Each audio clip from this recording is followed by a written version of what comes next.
Siamo a Teulada, oggi domenica 10 ottobre, e c'è un simbolo di sovranità del popolo sardo rappresentato dal bronzetto del capo nuragico. Abbiamo qui anche Luisella Caria e a lei, siccome è una degna rappresentante di questo popolo, chiediamo come mai veramente lei si sta impegnando in questa azione contro il nucleare. Perché la Sardegna ha già abbastanza guai, non ce ne serve un altro di più, ed è ora che ci riprendiamo il nostro territorio, martoriato da tante cose, in modo che la Sardegna ritorni ai sardi. Questo è perlomeno il mio pensiero.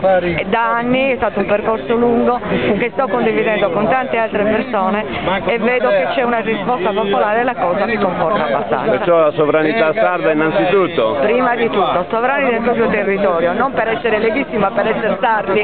Bene, grazie Luisella.